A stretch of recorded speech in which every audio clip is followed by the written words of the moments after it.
9장 1절부터 9절까지 말씀을 같이 읽으시겠습니다.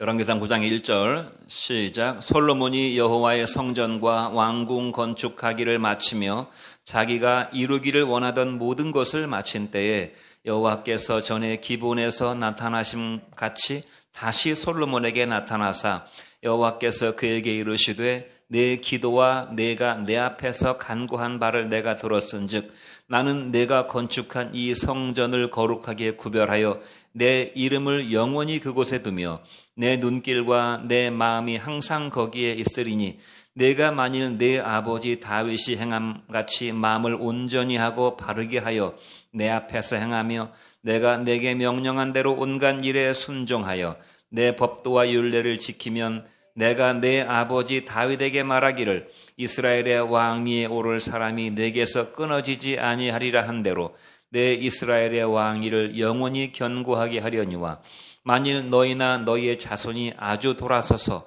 나를 따르지 아니하며 내가 너희 앞에 둔 나의 계명과 법도를 지키지 아니하고 가서 다른 신을 섬겨 그것을 경배하면 내가 이스라엘을 내가 그들에게 준 땅에서 끊어버릴 것이요 내 이름을 위하여 내가 거룩하게 구별한 이 성전이라도 내 앞에서 던져버리리니 이스라엘은 모든 민족 가운데서 속담거리와 이야기거리가 될 것이며 이 성전이 높을지라도 지나가는 자마다 놀라며 비웃어 이르되 여호와께서 무슨 까닭으로 이 땅과 이 성전에 이같이 행하셨는고 하면 대답하기를 그들이 그들의 조상들을 애굽 땅에서 인도하여 내신 그들의 하나님 여호와를 버리고 다른 신을 따라가서 그를 경배하며 하여 섬김으로 여호와께서 이 모든 재앙을 그들에게 내리심이라 하리라 하셨더라. 아멘.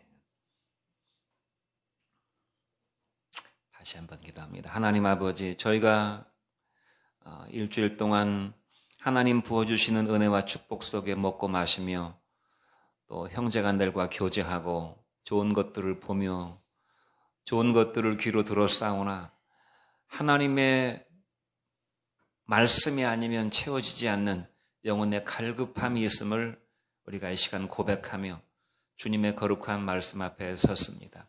이 물을 마시는 자는 다시 목마를 것이지만 내가 주는 물을 먹는 자는 영원히 목마르지 아니하리라 하신 말씀대로 영생의 말씀을, 영생의 떡을 이 시간 저희들에게 허락하여 주시옵소서. 먹고 우리 영혼이 배부르게 하여 주시고 힘을 얻게 하여 주시고 승리하는 인생 살 수 있도록 원동력이 되게 하여 주옵소서. 감사드리고 예수님 이름으로 기도합니다. 아멘. 옆에 분들과 인사하겠습니다. 말씀 듣고 믿음으로 살겠습니다. 명절 잘 보내셨습니까? 참 늘 명절은 어렸을 적부터 추석이다 설날이다 그러면 늘 마음에 기대가 있는데 기대와 설레임이 있는데 흥분이 있고 약간의 그러나 지나고 나면 허탈하고 또 일상으로 돌아가면 그 모든 것들이 다 아무것도 아니었구나라는 것을 깨닫게 됩니다. 역시 우리의 영원한 소망은 오직 주님뿐이심을 믿습니다. 오늘은 구원과 축복은 조건적이다.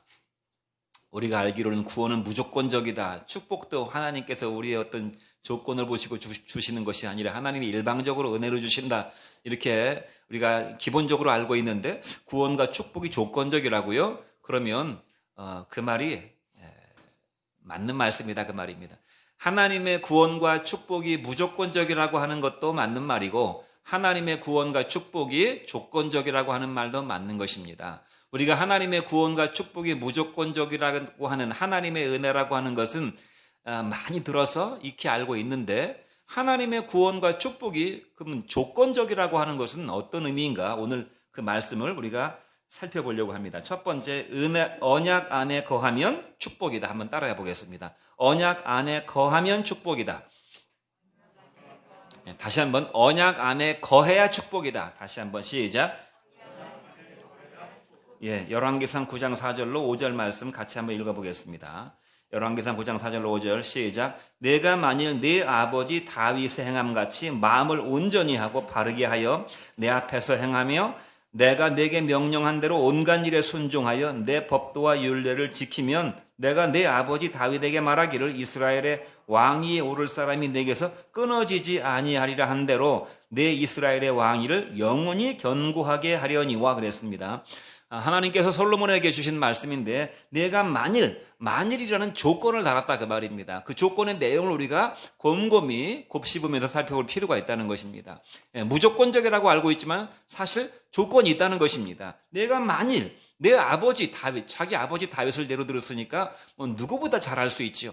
네 아버지 다윗을 네가 잘 지켜보지 않았느냐? 네 아버지 다윗이 행한 것처럼 마음을 온전히 하고 바르게 하며 내 앞에서 행하여 내가 내게 명령한 모든 일에 순종하며 내 법도와 율례를 지키면 이게 조건을 달았다 그 말입니다. 그러면 내가 네 아버지 다윗에게 이렇게 말했던 바 왕위에 오를 사람이 너에게서 끊어지지 아니하리라는 그 말씀 그대로 이스라엘의 왕위가 영원히 견고하게 될 것이다. 이렇게 하나님께서 두 번째 솔로몬에게 나타나셔서 현현하신다는 말씀을 우리가 그런 말을 쓰는데 하나님이 현현하신다.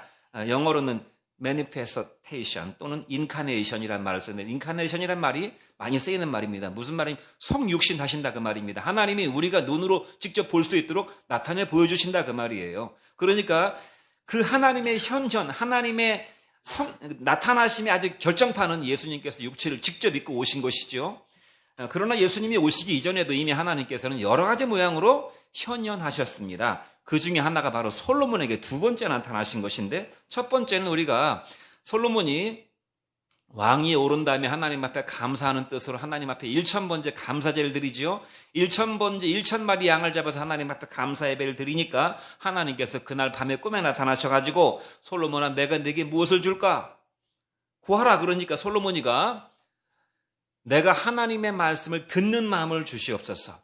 그걸 다른 말로 지혜라고 합니다. 하나님의 말씀을 들을 수 있는 마음, 들을 수 있는 귀, 이것이 바로 지혜인데 하나님의 지혜를 구하니까 하나님께서 내가 구한 것이 참으로 복되다. 그러면서 너가 사명을 위해서 직분을 감당하기 위해서 나의 지혜를 구했으니 내가 지혜뿐만 아니라 내게 부와 기와 영광도 함께 줄 것이다. 부귀영화의 축복까지 줄 것이다 하는 것이 이제 첫 번째 하나님의 현현이고요. 두 번째 현현은 하나님께서 솔로몬이 성전을 건축한 이후에 성전 건축 직후에 두 번째로 나타나셔서 하신 말씀인데요. 이것은 이미 예전에 하나님께서 그 아버지 다윗에게 하신 말씀 그리고 솔로몬에게 하신 말씀을 다시 한번 재확인시켜 주는 것입니다. 우리가 이 말씀을 여러 번 읽었습니다. 열왕기상에서. 다윗을 통해서도 여러 번 읽었고 지금 솔로몬에게도 여러 번 말씀하셨어요. 그 말씀을 또 지금 말씀하시고 계신다. 그러니까 하나님의 말씀은 마치 우리가 먹는 밥과 같은 것입니다. 우리가 밥을 매일 먹잖아요. 삼시세끼 밥을 매일 먹는데 사실은 거의 매일 같은 밥을 먹고 거의 비슷한 반찬을 먹습니다. 그래도 그 밥 먹는 것이 지겹지가 않아요. 그 밥 먹는 것을 우리는 매일 먹고 배부르게 먹고 그 다음에 밥심으로 인생을 살아가듯이 하나님 말씀도 비슷하다 그 말입니다. 우리가 매일매일 똑같은 밥 먹는 거를 잘 먹지 못하고 나는 오늘은 새로운 반찬이 있어야 돼. 새로운 밥을 먹어야 돼. 뭔가 새로운 거, 뭔가 짜릿한 거 그런 것을 자꾸 찾는 사람은 건강에 사실 문제가 있는 사람이에요. 맨날 똑같은 밥을 매일 잘 먹는 사람이 건강한 사람입니다. 하나님 말씀도 마찬가지예요. 영적으로 건강한 사람은 한달 새로운 어떤 분위기, 새로운 은혜, 새로운 이런 환경, 새로운 역사 이런 것들을 자꾸 추종하는 사람들은 그 신앙에 문제가 있을 수 있는 그런 가능성이 있다 그 말입니다. 뭔가 마음에 결정적으로 채워지지 않는 것들이 있기 때문에 그런 사람들이 이제 2단이나 3단이나 사이비로 빠지는 것입니다. 뭔가 우리 목사님은 뭔가 새로운 말씀을 전하시는 분이에요. 우리 목사님이 요한계시록을 새롭게 풀어가지고 새롭게 전해주신다고 그렇게 얘기하면서 꼬드겨서 데려가죠. 그러니까 여러분 오늘 하나님께서 솔로몬에게 또 하신 말씀이 옛날에 했던 말씀을 지금 또 하고 있어요. 좀 안 좋은 그런 시각으로 보면 맨날 지겨운 같은 말씀을 맨날 반복해서 하신다 그 말입니다. 그러나 하나님 말씀은 그 안에 진리가 있는 것입니다. 여러분 하나님 말씀을 오늘 먹어도 내일 먹어도 다음 주 먹어도 계속 같은 말씀을 먹어도 은혜가 떨어지지 않기를 주의 이름으로 축원드립니다. 다윗과 솔로몬에게 다시 말씀하셔요. 뭐라고 말씀하시는가 하면 네가 지은 이 솔로몬의 성전, 솔로몬 성전을 지어놓고 솔로몬이가 하나님 앞에 7가지 기도를 드렸다고 그랬죠. 그것은 주기도문의 기도 내용과 유사하다고 그랬습니다. 그 7가지 기도의 제목을 하나님 앞에 기도하니까 하나님께서 응답하셨어요. 그래 좋다. 내가 이 성전을 거룩하게 구별해서 너희들이 이 성전에 들어와서 기도하는 모든 것들을 내가 들어줄 것인데 내가 내 이름을 이 성전에 둘 것이고 내가 내 눈길과 내 마음을 늘 이 성전에 둘 것이다. 내 눈길을 둔다는 말은 무슨 말입니까? 내가 늘 이 성전을 주시하고 이 성전에서 예배하고 기도하는 사람들을 내가 주시함으로 볼 것이다. 그리고 내 마음을 이곳에 둘 것이다. 한마디로 말하면 내가 이 성전을 구별하고 내 이름을 두고 내 명예와 내 영광을 여기에 두고 내 눈길과 내 관심을 여기에 두고 내 마음을 여기에 쏟아붓는다는 말은 내가 너희들과 함께 임마누엘 하겠다 그 말입니다. 임마누엘 함께 하겠다 그 말입니다. 그러니까 주님께서 임마누엘의 주님으로 현현하신 것이잖아요. 우리가 함께 하신 것이잖아요. 볼 수 있도록. 그런데 조건이 있어요. 조건이 있습니다. 어떤 조건이 있는가 하면 구원과 축복의 조건이 있고 버림과 멸망과 저주의 조건을 다셨어요. 그러니까 이것이 참으로 두려운 말씀이다 그 말입니다. 하나님 말씀이 항상 은혜고 항상 부담이 없고 항상 축복이고 그것이 아니고 조건을 다셨다 그 말입니다. 그것은 마치 우리가 이제 열왕기상 10장 넘어가고 11장 넘어가면 분위기가 확 달라지는 내용이 나옵니다. 지금까지는 솔로몬이 상태가 좋아요, 영적 상태가. 그런데 10장 넘어가고 11장 넘어가니까 솔로몬이가 이상한 짓을 하기 시작합니다. 그러니까 아무도 장담할 수가 없어요. 오늘 은혜 받고 오늘 성령 충만하고 오늘 믿음 충만했다고 그래서 내일 모레도 계속 그럴 건지는 알 수 없다 그 말입니다. 인간이란 참으로 알 수 없는 존재예요. 어떻게 될지 몰라요. 정말 믿고 담보하고 맡길 만한 사람이 없어요. 하나님께서 붙잡아 주시지 아니하시면 하나님께서 마치 이런 솔로몬의 행동을 예견이라도 하신 것처럼 물론 하나님은 당연히 전지전능하시니까 아시고 말씀하셨을 것입니다. 구원과 축복의 조건은 무엇인가? 아까 우리가 읽은 말씀대로 한 4가지 정도로 정리할 수 있는데 첫 번째는 뭔가 마음을 온전히 하라고 그랬어요. 마음을 온전히 하란 말은 다른 말로 말하면 나를 온전히 사랑하라 그 말입니다. 나를 온전히 사랑해야 된다. 두 번째는 마음을 바르게 하라고 그랬습니다. 바르게 하란 말은 거룩하고 공의로운 삶을 살아야 된다. 세상과 구별된 거룩과 공의의 삶을 살아야 된다. 한마디로 말하면 나를 사랑하고 사랑과 공의니까 무엇입니까? 사랑과 공의를 한마디로 십자가로 말할 수 있지요. 이 사랑과 공의가 십자가에서 나타났기 때문에 너희가 나를 사랑하고 하나님 앞에 거룩하게 행해야 된다. 그 다음에 내 앞에서 행하라고 그랬어요. 이것은 라틴 말로 코람데오라고 해가지고 들어보셨을 것입니다. 코람데오. 개신교 신앙이 아주 중추적인 핵심이라고 말할 수 있어요. 코람데오. 하나님 앞에서 그런 뜻입니다. 그러니까 우리가 하나님을 의식하고 하나님 앞에서 살아야 된다는 말이에요. 특별히 솔로몬에게 이 말씀을 주었습니다. 솔로몬은 많은 사람들에게 둘러싸여 있어요. 많은 신하들과 많은 여인들과 많은 아내들과 많은 장군들과 백성들이 그를 주시하고 있어요. 사람들이 자기를 쳐다보고 있다는 것을 다른 말로 말하면 내가 사람의 눈치를 봐야 되고 사람들의 인기와 어떤 그런 호응을 내가 신경 써야 된다는 말입니다. 그러나 그런 많은 유혹이 있음에도 불구하고 너는 하나님 앞에서 살아야 된다는 말이에요. 나를 바라보고 있는 사람들의 시선을 의식하기 이전에 하나님의 시선을 의식하고 하나님 앞에 살아야 된다는 말입니다. 그리고 모든 일에 순종하고 법도와 율례를 준수하라고 그랬어요. 그러면 이러한 조건을 네가 잘 지키면 영원한 왕의 영광을 네가 누리게 될 것이다 그랬습니다. 자, 이 조건은 하나님 말씀은 계약서라고 그랬죠. 계약문서라고 그랬습니다. 구약의 계약문서, 갑과 을이 지금 계약서를 쓰고 있습니다. 하나님이 계약서를 다시 쓰고 있어요. 다시 쓰고 있다 이 말입니다. 왜냐하면 자꾸만 잊어버리니까 다시 계약서를 다시 써요. 다시 계속 갱신하는 것입니다. 갑은 하나님이에요. 하나님은 어떤 계약의 내용을 거기다 적어 놓으셨는가? 내가 너를 구별했다.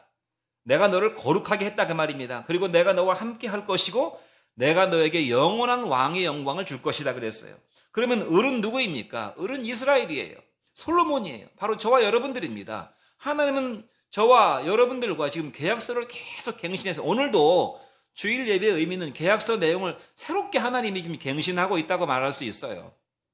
계약 내용은 똑같을지 몰라도 계약서를 새로 쓴다 그 말입니다. 새로운 마음을 주시려고 그 을이 지켜야 될 계약 내용은 무엇인가? 너는 하나님을 온전히 사랑해야 된다고 그랬어요.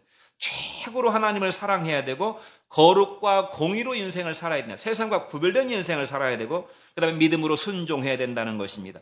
그러면 왕의 영광을 내가 주겠다고 한 그 계약이 계속 유효할 것이다 그 말입니다.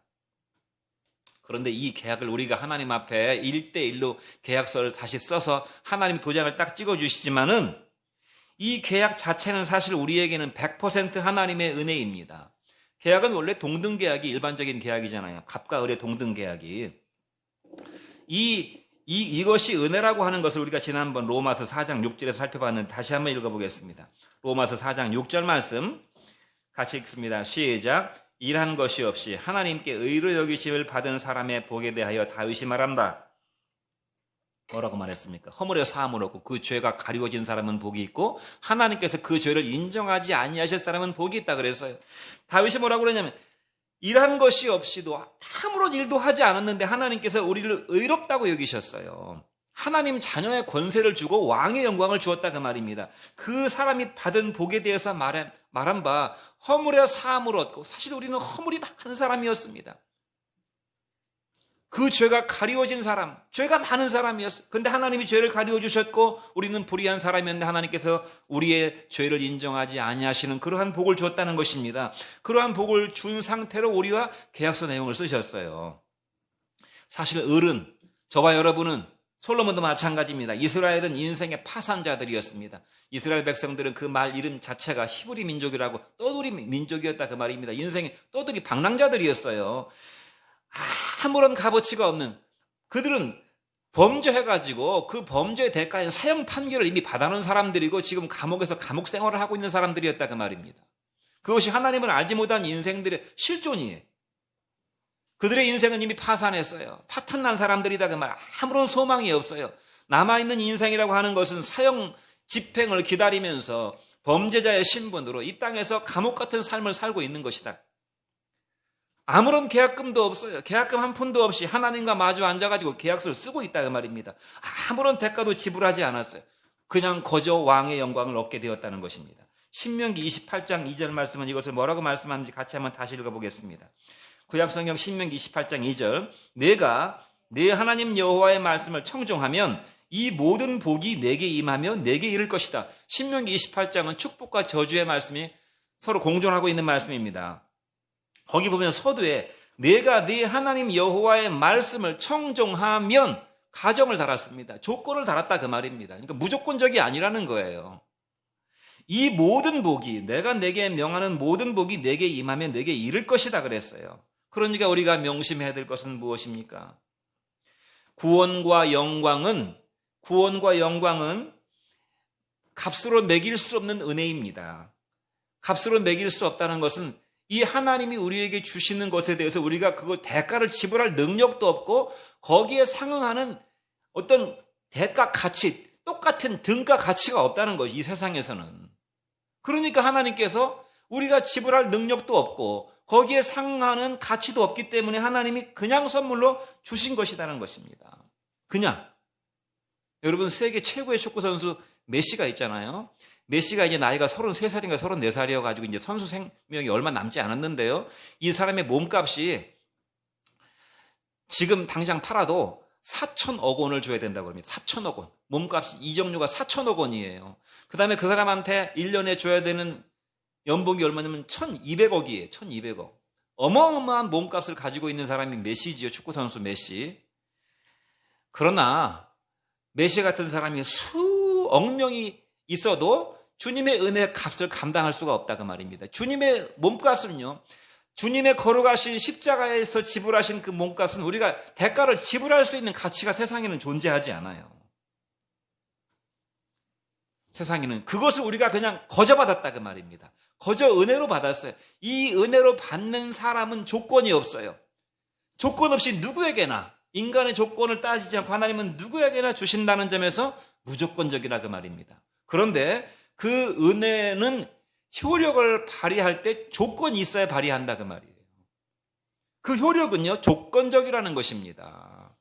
은혜는 값없이 주어졌지만 조건 없이 주어졌지만 은혜의 효력은 조건을 가져야만 발휘한다는 것이 무슨 말이냐면 마치 우리가 결혼하는 거나 비슷합니다. 결혼하게 되면 정말 순수하고 인격적인 결혼은 어떤 인간적인 조건을 배제한 결혼이 사실은 가장 순수하고 축복된 결혼이죠. 돈 때문에 결혼하고 조건이 좋아서 결혼하고 이런 조건을 배제한 정말 한 영혼 대 영혼이 만나서 조건 없이 어떠한 조건도 거의 개입시키지 않고 하는 결혼이 사실은 가장 순수한 결혼이지만 대개 사람들은 결혼의 조건을 걸죠. 그래서 어떻게 보면 결혼 생활이 축복이지만 동시에 많은 상처의 요소들이 있는지도 몰라요. 주님은 우리에게 아무런 조건을 걸지 않고 이러한 우리와 영적인 말하자면 결혼식을 하셨어요. 우리를 그리스도의 신부로. 그래서 우리에게 결혼 언약 반지를 끼워주셨어요. 그 언약 반지가 바로 말씀이에요.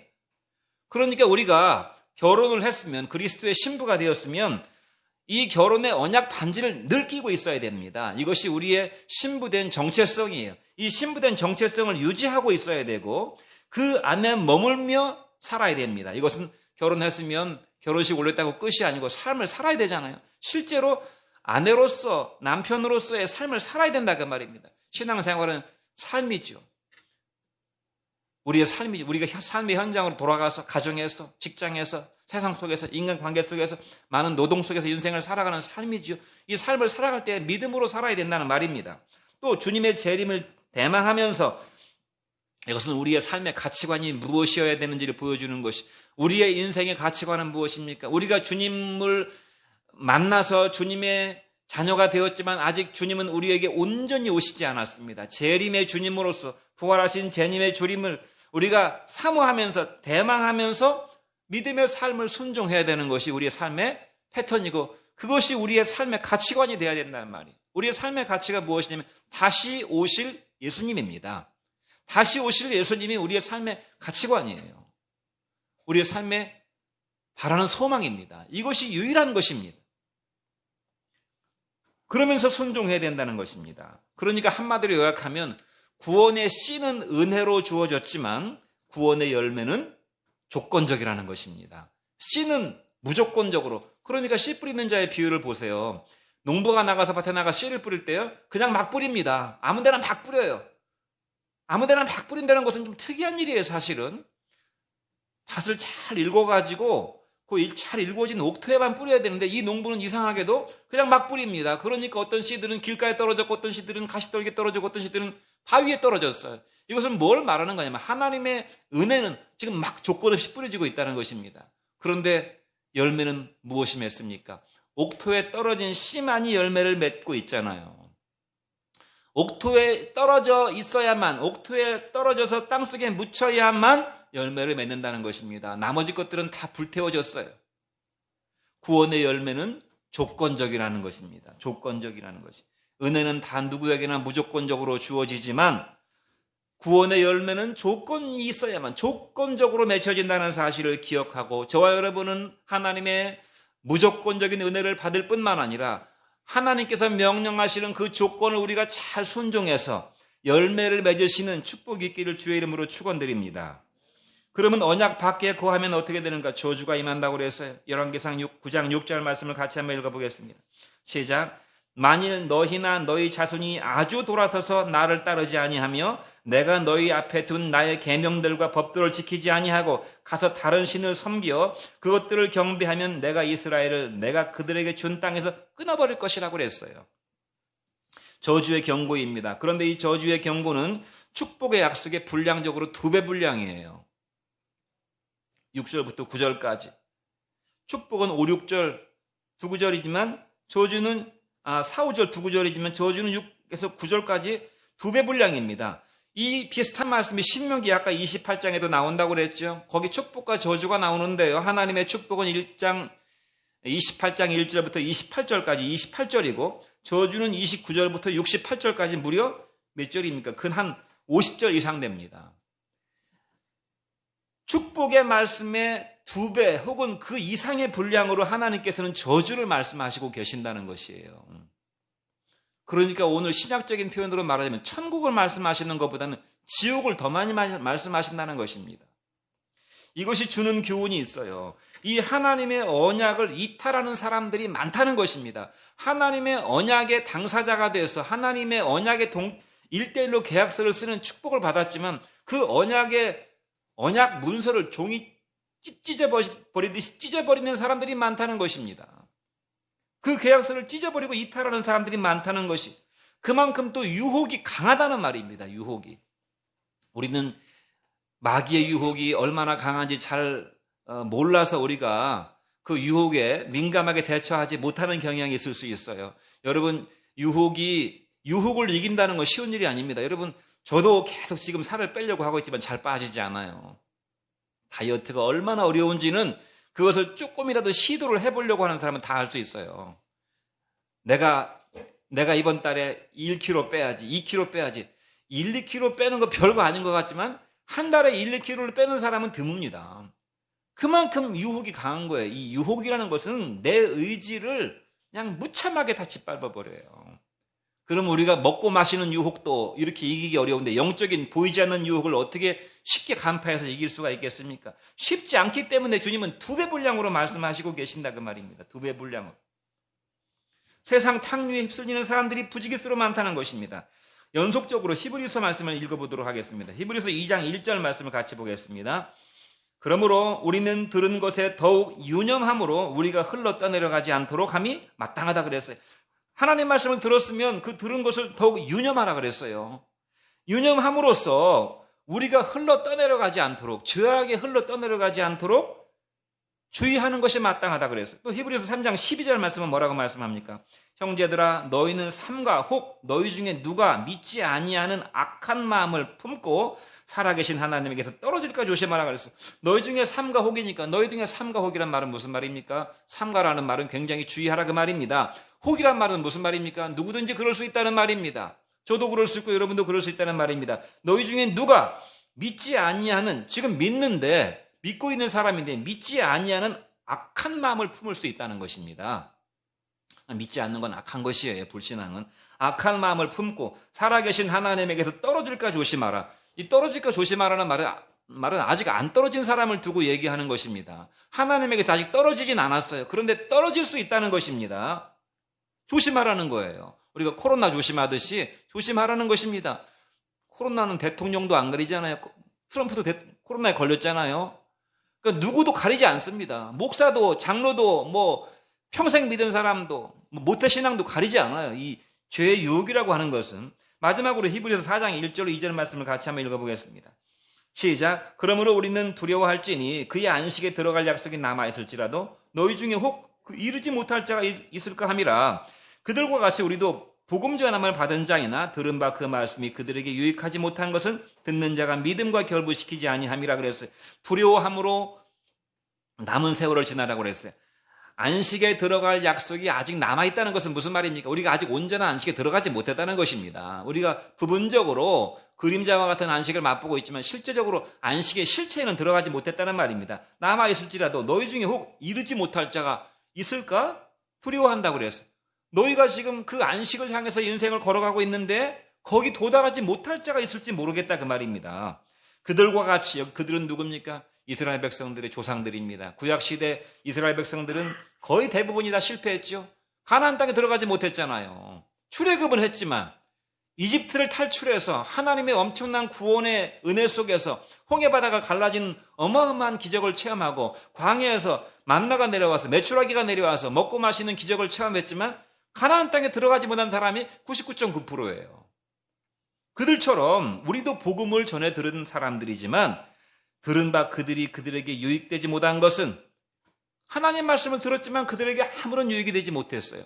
왜 그렇습니까? 듣는 자가 믿음과 결부시키지 아니했기 때문에. 말씀을 듣기는 들었으나 믿음과 결부시켜야 되는데, 믿음의 열매를 맺어야 되는데 열매를 맺지 못했다. 듣기만 하고 열매를 맺지 못하는 사람, 이런 사람들이 하나님의 저주의 나락으로 떨어지게 된다는 것입니다. 경고의 핵심은 무엇입니까? 2가지인데 하나는 우상숭배고 하나는 불순종이. 우상숭배는 대놓고 바람을 피는 것이고 불순종은 거역하는 자식과 거역하는 신하를 말하는 것입니다. 왕이 명령을 내리는데 대놓고 거역을 합니다. 부모님이 얘기하는데 대놓고 거역을 합니다. 대놓고 남편이 있는데 바람을 피고 대놓고 아내가 있는데 바람을 피는 것이, 이것은 죄악 중에 가장 악질적인 죄악입니다. 이와 같이 하나님을 모욕하는 것이, 우상 숭배하는 것은 하나님 앞에서 대놓고 바람 피는 것이고 하나님 앞에 대놓고 거역하는 행위라 그 말입니다. 그러면 어떻게 된다고요? 그러면 하나님도 버리신다는 것입니다. 그래도 하나님은 구원해 주시겠죠. 그런 말씀이 없어요. 그러면 하나님도 버리신다는 말이에요. 그 자체가 멸망과 저주예요. 우상숭배의 정반대말은 예배입니다. 예배는 하나님을 최고의 가치로 여기고 절대 가치로 여기고 다른 어떤 것과 비교할 수 없는 절대 가치로 여기고 우리의 마음의 첫 자리 중심을 하나님께 내어드리는 것입니다. 반면에 우상숭배는 하나님보다 다른 걸 더 사랑하는 것이고 우리의 마음의 중심에 하나님 대신 다른 것이 들어와 있는 것입니다. 말세의 특징은 뭐라고 그랬습니까? 사람들이 자기를 사랑하고 돈을 사랑하고 쾌락을 사랑한다고 그랬어요. 이 세 가지 3종 콤보 세트입니다. 이게 우상숭배의 핵심 내용이 자기를 사랑해. 자기를 너무너무 사랑해. 자기를 사랑하고 돈을 사랑하고 쾌락을 사랑하고 이것이 말세의 사람들의 특징이라고 그랬습니다. 이런 것들을 경고하고 있는 것입니다. 참고적으로 죄는 두 가지 종류가 있는데요. 첫 번째는 사망에 이르지 않는 죄가 있어요. 잘 들어야 됩니다. 죄는 죄인데 사망에 이르지는 않아요. 다른 말로 말하면 부지 중에 짓는 죄가 있어요. 다 성경에 나오는 말입니다. 민수기 15장에 나오는 말이고요. 사망에 이르지 않는 죄는 요한일서 5장 16절에 나오는 말씀입니다.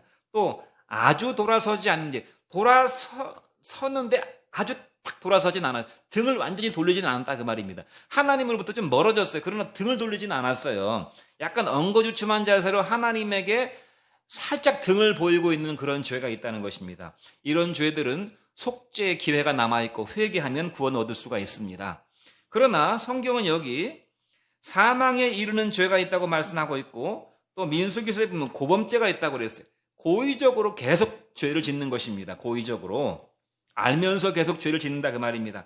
그 다음에 마태복음에 보면 성령 모독죄가 있고 주님을 모독하는 죄가 있어요. 그 다음에 여기 열왕기상 9장 6절에 보면 다시 한번 거기 잘 읽어보세요. 다시 한번 보세요. 열왕기상 9장 6절에 보면은 만일 너희나 너희 자손이 아주 돌아서서 그랬죠. 아주 돌아선다는 표현을 썼습니다.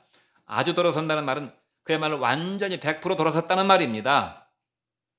아주 등을 돌려버렸어요. 그러면 반대로 아주 돌아서지 않은 상태의 죄도 있는 것이죠. 이것은 기회가 있다는 말입니다. 그러나 아주 돌아선 죄는 다시 속죄하거나 회개할 기회가 주어지지 않고 구원이 없다는 말입니다. 이런 사람이 누구입니까? 사울과 가룟 유다 같은 사람을 말한다고 볼 수 있어요. 여러분, 칼빈의 5가지 교리 중에 성도의 견인이라고 하는 교리가 있는데요. 말 자체가 좀 어려운데 성도의 견인이란 말은 무슨 말이냐면 쉬운 말로 말하면 한 번 구원은 영원한 구원이라는 말입니다. 하나님이 한 번 구원하신 사람은 어떻게 해서든지 하나님이 반드시 다시 끝까지 구원하신다는 말인데요. 맞는 말씀이기도 하지만 사실은 오해 소지가 많은 말씀이에요. 하나님께서 한 번 구원하신 사람을 끝까지 구원하신다고 할 것 같으면 하나님께서 경고의 말씀을 주실 필요가 없잖아요. 어차피 하나님께서 구원하실 사람인데 뭐로 너네 이렇게 하면 큰일 난다라고 경고의 말씀을 주십니까? 하나님께서 어차피 구원하실 사람인데. 그러므로 이 성도의 견인이라고 하는 것, 인간의 어떤 그 조직 신학, 교리라고 하는 것은 하나님 말씀을 우리가 이해하기 쉽게 이렇게 일목요연하게 어떤 그 정리한 것이기 때문에 하나님 말씀의 그 진리를 다 담아낼 수가 없어요. 그러니까 성도의 견인이라고 하는 칼빈의 교리는 많은 오해 소지, 논란의 소지가 있는 것입니다. 그러니까 우리가 생각해야 될 것은 한 번 구원은 영원한 구원? 그렇지 않다는 것입니다. 성경은 그렇게 말씀하고 있지 않아요. 너희가 흘러 떠내려갈지 모르니까 조심해야 된다. 떠내려가면 끝이다 그 말입니다. 다시 속죄할 죄사가 없다고 그랬어요. 한 번 하나님 은혜를 얻고 성령의 비침을 받고 타락한 자들은 다시 구원을 받을 기회가 없다고 그랬어요. 그러니까 우리가 하나님의 언약 안에 거하는 방법 마지막으로 정리하면 우리가 항상 하나님 말씀 앞에 자신을 세워봐야 됩니다. 자신을 세워봐야 돼요. 그 다음에 성령의 임재를 간구해야 됩니다. 한 일주일간 우리가 먹고 마시는 삶을 이렇게 살다 보면은 영적인 감각이 무뎌져 가지고 우리가 하나님으로부터 자신도 모르게 이렇게 멀리 떨어져 있을 수가 있어요. 그래서 항상 성령을 우리가 간구하고 갈급해야 된다 그 말입니다. 내 마음에 은혜가 별로 없고 냉랭하고 무미건조하고 믿는 거나 안 믿는 거나 별로 의미가 없는 것 같은 생각이 들면 이것은 상당히 위험 신호라 그 말이에요. 아직 완전히 돌아서진 않았지만 상당히 지금 돌아서 있는 상태라는 말입니다. 그러므로 하나님의 성령의 임재를 간구해야 되고, 우리가 죄를 지을 수 있잖아요. 얼마든지 마음으로, 입으로, 눈으로, 귀로, 행동으로 죄를 지을 수가 있잖아요. 교만의 죄, 정욕의 죄, 미움의 죄, 함부로 말하는, 남 비판하는 죄, 여러 모양의 죄를 지을 수가 있어요. 그래서 하나님 말씀에 자기를 비춰보고 하나님의 성령의 임재를 간구하면서 우리가 뭐를 해야 되냐면, 회개해야 된다는 사실을 우리가 알게 되었을 때 금방금방 깨닫게 해주시죠. 하나님께서 이런 사람은 가능성이 높은 사람이고 여전히 언약의 세계 안에 머물러 있는 사람입니다. 그럴 때 회개할 마음이, 회개해야 된다는 생각이 들을 때 즉각 회개해야 된다, 그 말입니다. 이런 사람은 비록 죄를 지었지만 사망에 이르지 않는 죄의 상태에 있는 사람이, 사망에 이르지 않는, 그러면 구원의 축복 안에 거하는 은혜를, 그 축복을 우리가 계속 누리게 될 줄로 믿습니다. 기도하겠습니다. 은혜로우신 우리 하나님 아버지, 하나님의 은혜는 무조건적으로 받았지만 하나님의 그 구원의 열매를 맺는 것은 조건적이라는 사실을 오늘 말씀을 통해서 우리가 깨달았습니다. 주님께서는 구원의 열매를 맺기 위해서 우리에게 여러 차례 경고의 말씀을 하셨고, 말씀을 우리에게 새롭게 각인시켜 주시는 분이심을 우리가 깨닫고, 이 유혹이 많은 세상에서, 눈에 보이지도 않는 원수 마귀가 이 모양 저 모양으로 역사하는 세상에서 믿음으로 유혹을 이겨내고 믿음으로 회개하고 승리하는 인생 살아갈 수 있도록 복을 내려 주시옵소서. 감사드리고 예수님 이름으로 기도합니다. 아멘. 찬송가 497장 찬양 드리겠습니다.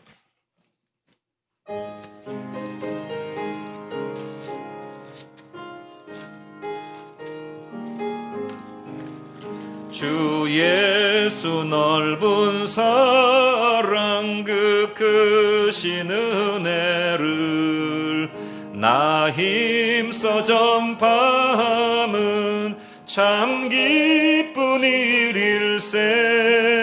주 예수 복된 말씀 생명과 진리요 내 맘의 갈급함을 다 채워주시네. 예부터 전한 말씀 주 예수 크신 사랑 항상 전파하기 참 기뻐도 3절 합니다. 이 말씀 들은 사람 또 듣기 원하고 목말라 사모하니 그 말씀 진리라. 그 나라 영광 중에 나 부를 새 노래 예부터 좋아하던 이 말씀뿐일세. 예부터 전한 말씀 주 예수 크신 사랑 나 항상 전파하기 참 기뻐하도다. 들으신 예물 놓고 기도하겠습니다. 좋으신 우리 하나님 아버지, 한 주간 동안 우리에게 부어주신 축복을 인하여서 감사하며 하나님 앞에 예물 드렸습니다. 우리의 마음 중심을 담아서 우리 인격을 담아서 드렸사오니 받으시고 흠양하시고 축복하시고 주의 선한 역사 속에 사용하여 주시며 우리의 삶의 30배, 60배, 100배의 복으로 복을 내려 주옵소서. 감사드리고 예수님 이름으로 기도합니다. 아멘. 교회 소식은, 특별한 소식은 없고 오늘 지난주에 우리 못한 구제헌금 드렸고, 혹시 또 잊어버리신 분은 다음 주까지 구제헌금을 드리실 수 있겠습니다. 코로나가 아직도 위험 상태이기 때문에 상황 봐서 우리가 돌아오는 이번 주 지나고 한 다음 주부터 좀 잠잠해지면 우리가 교회에서 다시 밥도 먹고 성경 공부도 해야 되겠다 그런 생각이 들었어요. 좀 잠잠해지면 우리가 하나님 역사를 그냥 이 코로나라는 것 때문에 아무것도 못하고 그렇게 할 수는 없고 기도해 주시기를 바랍니다. 예, 다 같이 일어나셔서 찬송가 450장 찬양 드리겠습니다.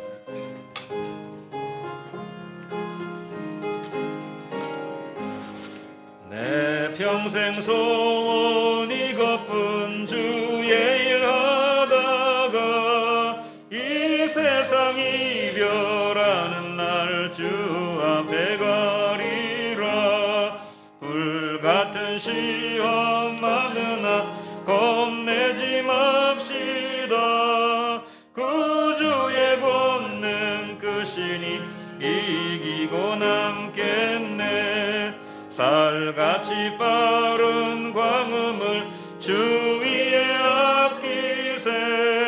온 몸과 마음을 바치고 힘써서 일하세. 온 몸과 마음을 바치고 힘써서 일하세. 아멘. 우리 건강을 위해서 몸에 손 얹고 우리 문제를 놓고 하나님 앞에 가슴에 손 얹고 기도하고 머리 손 얹어서 주의 능력과 축복을 구하는 기도 드리겠습니다. 살아계신 우리 하나님 아버지, 사랑하는 주의 자녀들 영육간의 복을 내려 주옵소서. 육신의 건강을 주셔서 살아있는 동안 주의 복음을 전파하며 주님의 손과 발이 되어 순종하고 섬김에 희생하는 인생 살아갈 수 있도록 육신의 강건함을 허락하여 주옵소서. 가정에서 직장에서 사명 감당할 수 있도록 건강의 복을 내려 주옵소서. 가슴에 손을 얹고 기도하오니 남편과 아내와 자식과 부모 형제와 일가 친척과 아버지 하나님, 또 내 삶의 무거운 짐들, 건강과 아버지 하나님 모든 문제들, 인간관계와 모든 일에 주께서 함께해 주셔서 문제가 풀어지는 역사를 이루어 주시옵소서. 은혜로우신 하나님 아버지, 머리 손을 얹어 기도하오니 하늘의 복과 땅의 복을 부어주셔서 이 세상 살아갈 동안에 하나님의 능력으로 승리하고 주 앞에 많은 열매를 맺을 수 있는 인생들이 되게 해주옵소서. 이제는 우리 구주 예수 그리스도의 무한하신 은혜와 하나님 아버지의 크신 사랑과 성령의 내주하시고 교통하시고 축복하시고 역사하심이 사랑하는 목자 교회 교우들 머리 위에 지금부터 영원까지 함께 계실지어다.